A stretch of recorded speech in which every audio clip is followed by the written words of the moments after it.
Assalamualaikum warahmatullahi wabarakatuh. Perkenalkan, nama saya Tia Pradana, nomor BP 1910551014. Saya dari jurusan Manajemen Fakultas Ekonomi Universitas Andalas. Baik, dalam video saya yang ketiga ini, saya akan menjelaskan tentang inflasi dan pengangguran.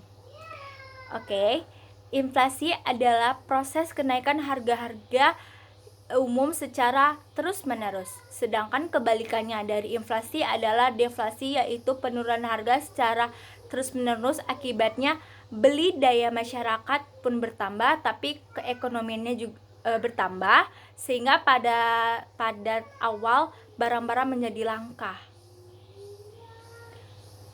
Tujuan jangka panjang pemerintah adalah menjaga agar tingkat inflasi yang berlaku berada pada tingkat yang sangat rendah.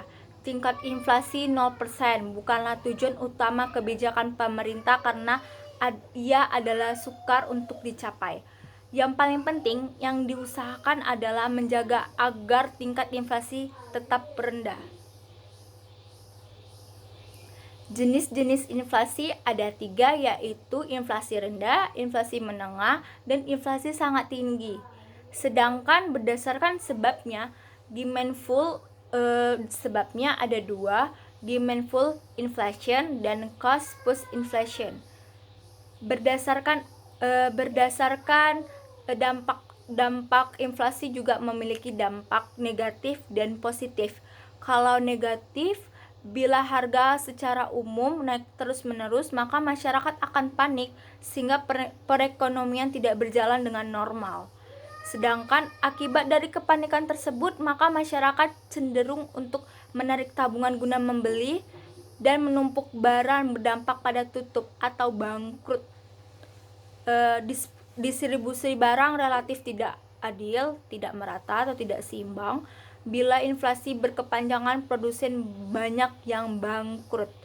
Tetapi dampak positif juga memiliki dari inflasi. Yang pertama, masyarakat akan semakin selektif dalam mengkonsumsi produksi, akan diusahakan seefisien mungkin dan konsumtif dapat ditekan.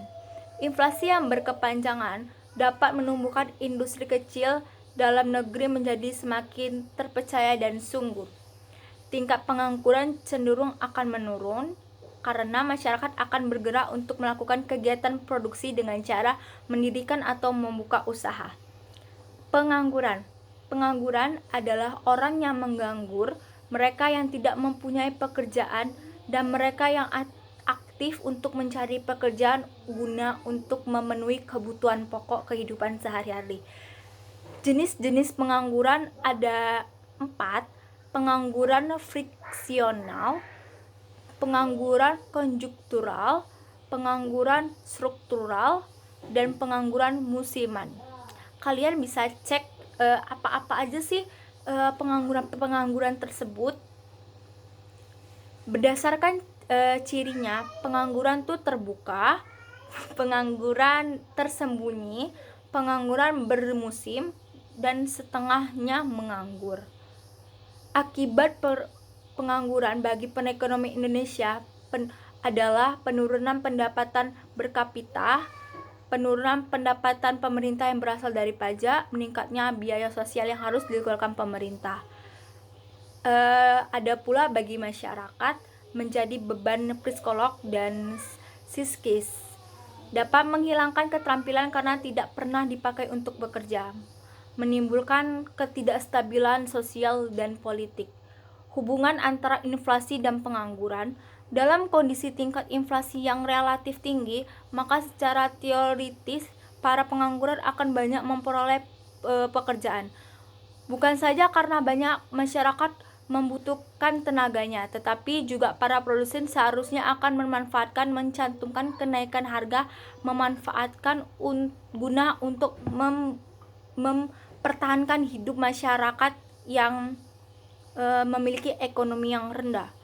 Kenyataannya, inflasi yang relatif tinggi membuat masyarakat hidup berhemat, banyak PHK dan penurunan jumlah produksi sehingga terjadi kelangkaan barang di pasar. Pada ini justru akan menjadi inflasi yang sangat tinggi menjadi lebih tinggi. Baik, Sekian itu saja yang dapat saya sampaikan mengenai tentang inflasi dan pengangguran. Jika ada salah, saya minta maaf. Assalamualaikum, sampai jumpa lagi.